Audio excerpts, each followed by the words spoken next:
Avez-vous déjà réfléchi à la manière dont les endroits où nous stockons nos économies peuvent affecter négativement notre prospérité financière?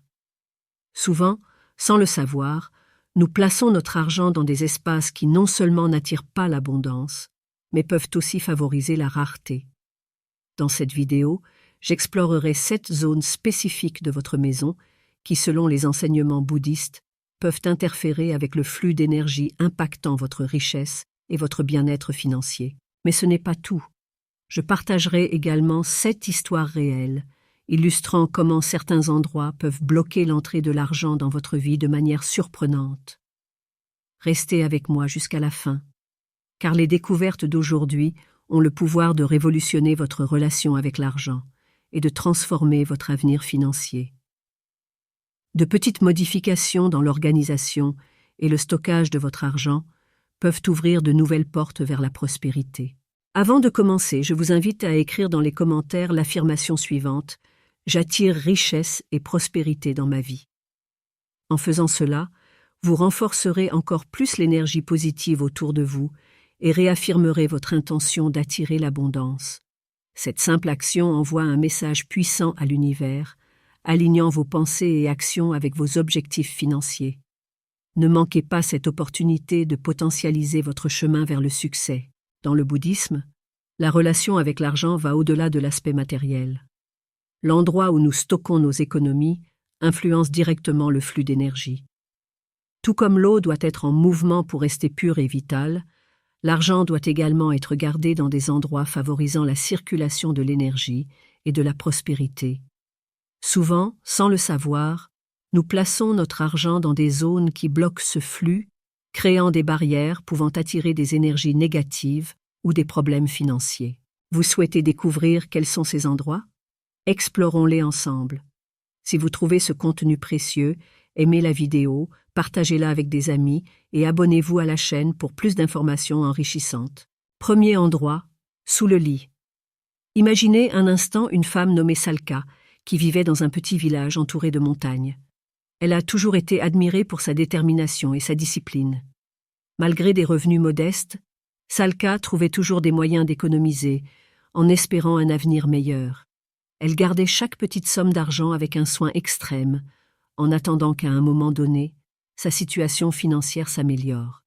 Cependant, malgré ses efforts, il semblait que quelque chose l'empêchait toujours d'atteindre la stabilité désirée. Des réparations inattendues dans la maison ou des dépenses soudaines faisaient que la sensation de manque d'argent persistait. Même en économisant constamment, Salka ne sentait jamais que ses finances étaient vraiment sécurisées. Elle avait l'habitude de garder son argent sous le lit, croyant que c'était l'endroit le plus sûr. Elle pensait qu'en gardant l'argent proche pendant le sommeil, elle protégeait ses économies et s'assurait qu'elles soient toujours à portée de main.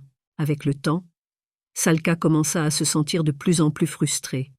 Peu importe combien elle économisait, elle ne semblait jamais en avoir assez.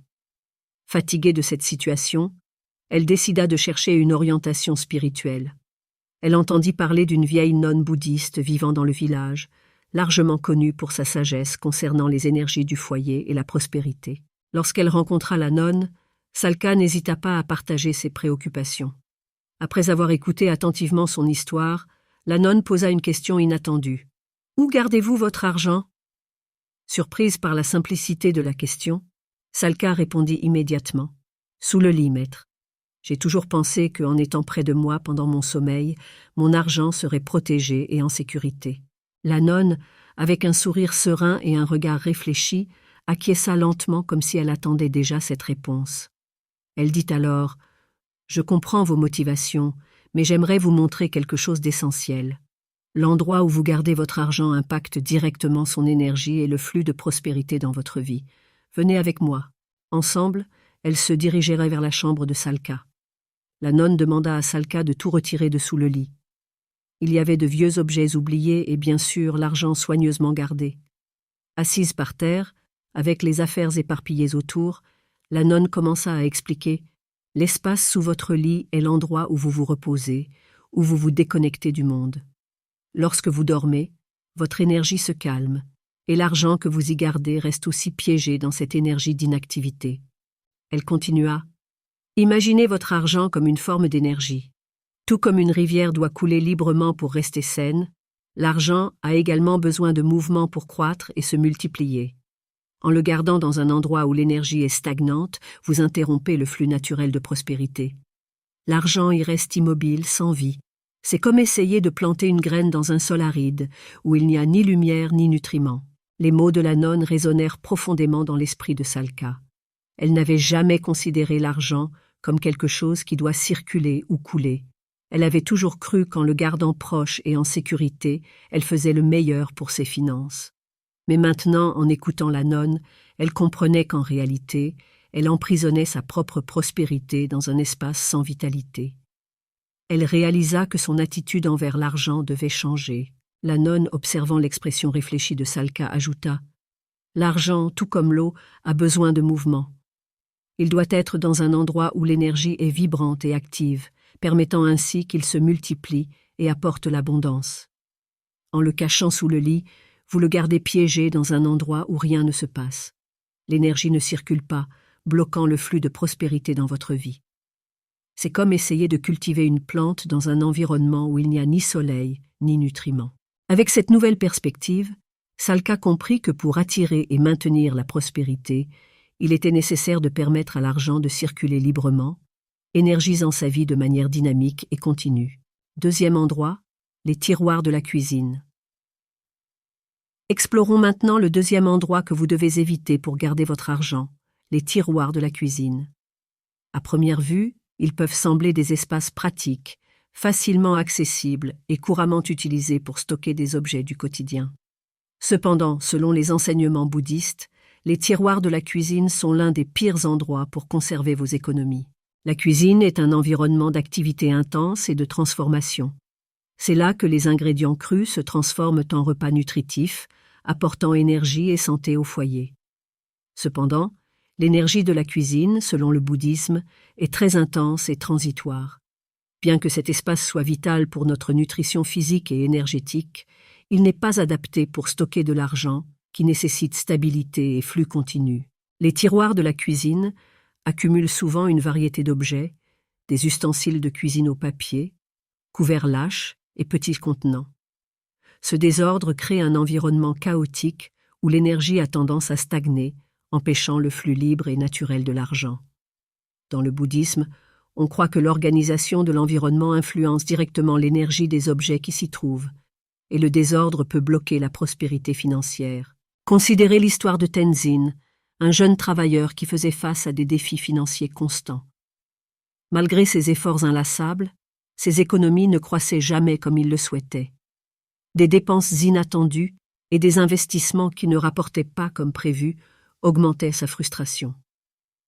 Décidé à changer sa situation, Tenzin chercha le conseil d'un ami plus âgé, praticien des enseignements bouddhistes et reconnu pour sa sagesse concernant le flux d'énergie dans le foyer. Tenzin expliqua que par souci de praticité, il gardait son argent dans l'un des tiroirs de la cuisine, avec d'autres objets fréquemment utilisés dans son travail. Il croyait ainsi avoir un accès facile à ses économies chaque fois que nécessaire. L'ami, avec un sourire compréhensif, répondit « La cuisine est un lieu de nombreuses énergies en mouvement constant. L'argent, tout comme toute autre forme d'énergie, a besoin d'un environnement organisé et calme pour prospérer. Les tiroirs de la cuisine sont, par nature, des espaces de stockage temporaires, ce qui crée un flux instable pour vos finances. La confusion que vous ressentez dans votre vie financière est directement liée au désordre et au manque d'harmonie dans cet espace. » Réfléchissant à ces paroles, Tenzin décida de réorganiser la manière dont il stockait son argent.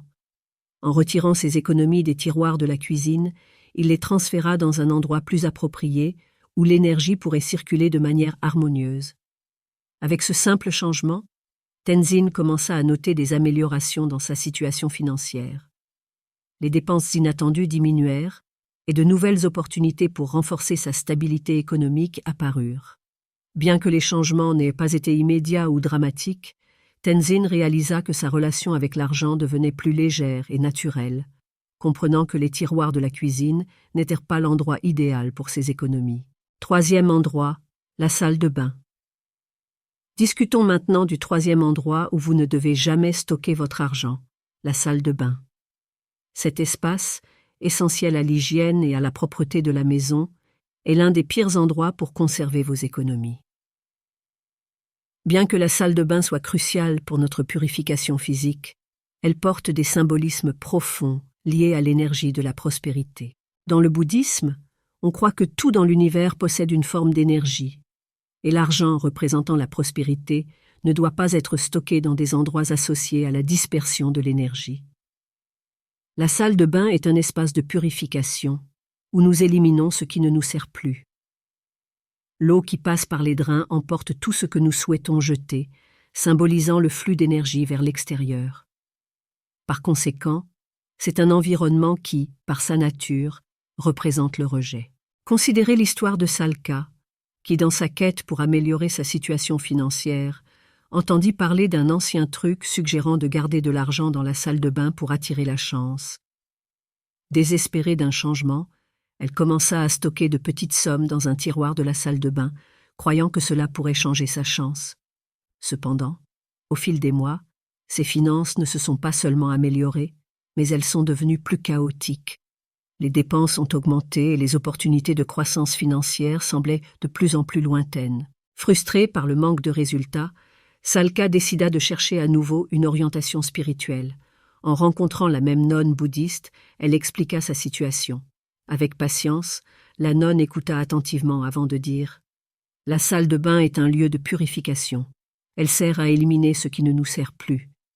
L'eau qui passe par les drains emporte tout ce que nous souhaitons jeter. Lorsque vous gardez votre argent ici, vous mettez en réalité votre prospérité en danger.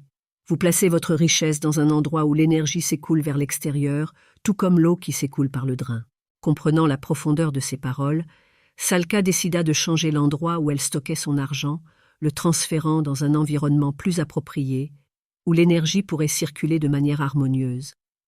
À partir de cette simple modification, elle commença à remarquer des transformations dans sa vie financière. Bien que les changements n'aient pas été immédiats, Salka observa que sa relation avec l'argent devenait plus légère et naturelle. Elle comprit enfin que la salle de bain n'était pas un endroit approprié pour conserver ses économies. 4e endroit, les salles de stockage ou les sous-sols. Explorons maintenant le 4e endroit que vous devez éviter pour stocker votre argent, les salles de stockage ou les sous-sols. Ces espaces, souvent utilisés pour entreposer des objets anciens, des boîtes oubliées et des articles rarement utilisés, sont considérés comme des points où l'énergie s'accumule de manière stagnante. La prospérité financière nécessite mouvement et vitalité, et ces environnements remplis d'objets inutiles bloquent le flux de l'abondance. Considérez l'histoire de Luden, un jeune ambitieux qui a toujours rêvé d'atteindre la stabilité financière. Malgré ses efforts incessants, il faisait face à des défis constants. Ses économies semblaient ne pas croître, reflétant sa situation financière stagnante. Inquiet et cherchant une solution, Luden décida de consulter le maître bouddhiste Sen, renommé pour ses enseignements sur la prospérité et le flux énergétique dans le foyer. Après avoir écouté attentivement le récit de Luden, le maître posa une question simple mais révélatrice. « Où stockez-vous votre argent à la maison ?» Un peu embarrassé, Luden admit qu'il gardait ses économies dans le sous-sol, cachées dans une boîte parmi des objets anciens et oubliés. Il croyait qu'en cachant l'argent là, il le protégeait des pertes potentielles et des tentations de dépenses impulsives. Le maître Sen, avec un sourire compréhensif, répondit « L'argent que vous gardez dans le sous-sol emprisonne votre prospérité. Il est dans un espace où l'énergie ne peut pas circuler librement. Tout est stagné, tout comme votre situation financière. » Ces paroles eurent un impact profond sur Luden. Il n'avait jamais envisagé que l'argent avait besoin de circulation pour prospérer. Il pensait que le sous-sol était simplement un endroit sûr, loin des regards curieux. Cependant, il comprit maintenant que stocker son argent dans un environnement oublié bloquait l'énergie nécessaire à la croissance financière. Suivant le conseil du maître, Luden commença à nettoyer le sous-sol. Il se débarrassa des objets inutiles, organisa ceux qui étaient encore utiles et retira l'argent de cet espace sombre. Il décida de le garder dans un endroit plus lumineux et harmonieux, où l'énergie pourrait circuler librement. Avec ce simple changement, Luden commença à remarquer une différence progressive dans sa vie financière. les dépenses inattendues diminuèrent et de nouvelles opportunités pour renforcer sa stabilité économique apparurent rares. Bien que les améliorations n'aient pas été immédiates, Luden réalisa que sa relation avec l'argent devenait plus légère et naturelle, comprenant que les salles de stockage ou les sous-sols n'étaient pas l'endroit idéal pour ses économies. 5e endroit, poches sous vêtements usés. Le 5e endroit à éviter pour garder de l'argent est les poches ou les vêtements anciens. Imaginez l'histoire de Tenzin, un moine dévoué qui pendant de nombreuses années portait une tunique ancestrale héritée de son maître. Cette tunique symbolisait pour lui la sagesse, le respect et la gratitude. Cependant, avec le temps, elle commença à montrer des signes d'usure. Un jour, en nettoyant sa cellule, Tenzin trouva quelques pièces de monnaie oubliées dans la poche de sa tunique. Les pièces étaient sales, poussiéreuses et même rouillées, comme si elles y étaient restées pendant des années. En trouvant les pièces dans cet état, Tenzin réfléchit à la manière dont l'argent, tout comme les pièces oubliées, pouvait stagner dans sa vie. Cette situation le poussa à se demander comment il pouvait espérer que sa prospérité grandisse si l'endroit où il stockait son argent reflétait négligence et abandon. Dans le bouddhisme, nous croyons que tout dans l'univers répond aux soins qu'il reçoit, y compris l'argent. Lorsque nous négligeons nos finances, que ce soit en les laissant dans un endroit désorganisé, oublié ou inapproprié, nous envoyons en quelque sorte un message que nous ne donnons pas l'importance nécessaire au flux de prospérité dans notre vie. Après avoir réfléchi à cette découverte, Tenzin décida d'apporter un changement significatif. Il réorganisa sa vie financière et commença à traiter l'argent avec plus de respect, en le gardant dans un endroit plus approprié et harmonieux. Cette simple action eut un impact profond sur son existence, apportant plus de fluidité et d'opportunités financières. Ce qui semblait auparavant stagnant commença à circuler plus naturellement, permettant à sa prospérité de fleurir de manière plus continue. 6e endroit, sous des appareils électroménagers lourds. Un autre endroit que vous devez éviter pour stocker votre argent est sous des appareils électroménagers lourds, comme les réfrigérateurs. L'histoire d'Asma illustre parfaitement les impacts de cette pratique. Asma a toujours été une femme méticuleuse avec ses finances. Depuis sa jeunesse, elle a développé l'habitude d'économiser, croyant que garder de l'argent dans des endroits inhabituels pourrait garantir sa sécurité. Cependant, malgré ses efforts, elle observait que l'argent disparaissait de manière inexplicable. Des dépenses imprévues surgissaient, et peu importe combien elle essayait, sa prospérité semblait toujours s'échapper. À un moment donné, Asma décida de cacher une somme importante d'argent sous son réfrigérateur, croyant que c'était un endroit sûr et hors de vue, rendant la perte difficile. Cependant, ce qui semblait une idée sensée s'est révélé être une erreur. En découvrant que l'argent avait disparu, Asma réalisa que sa décision de le cacher sous un appareil électroménager lourd avait, symboliquement, écrasé sa prospérité. Le poids du réfrigérateur représentait le blocage du flux naturel de l'énergie financière dans sa vie. Réfléchissant à la situation, Asma comprit que, tout comme l'argent était physiquement coincé sous l'appareil électroménager, sa prospérité était également limitée. Elle décida alors de changer cette habitude, réorganisant ses économies et les plaçant dans un endroit plus approprié, où la lumière et l'air pourraient circuler librement. Cet acte simple représentait bien plus que simplement réorganiser ses finances. C'était une transformation de sa mentalité vis-à-vis de l'argent.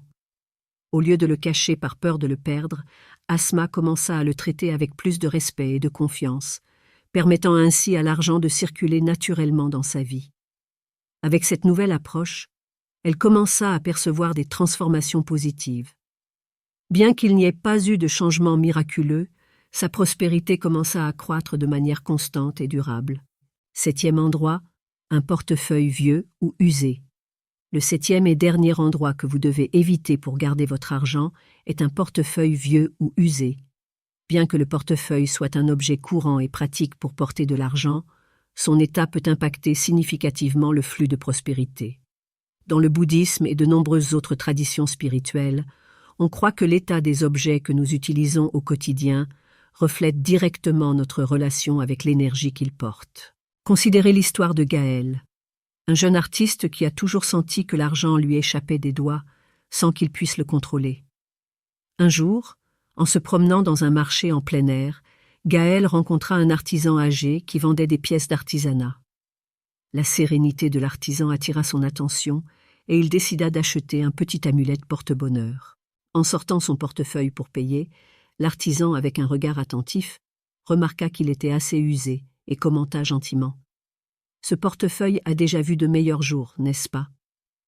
Gaël, un peu embarrassé, sourit et réalisa que l'état de son portefeuille pouvait influencer sa vie financière. Il comprit que l'état de son portefeuille reflétait inconsciemment comment il traitait ses finances. Continuer à utiliser un portefeuille vieux signifiait en réalité négliger sa propre prospérité. Inspiré par la conversation avec l'artisan, Gaël décida d'acheter un nouveau portefeuille, simple mais élégant, reflétant un nouveau départ. En commençant à utiliser ce nouveau portefeuille, Gaël commença à voir l'argent non pas comme quelque chose qui échappait de ses mains, mais comme une énergie qui coulait naturellement vers lui et de lui. Il apprit que l'état de son portefeuille reflétait comment il valorisait sa prospérité et les bénédictions qui arrivèrent dans sa vie.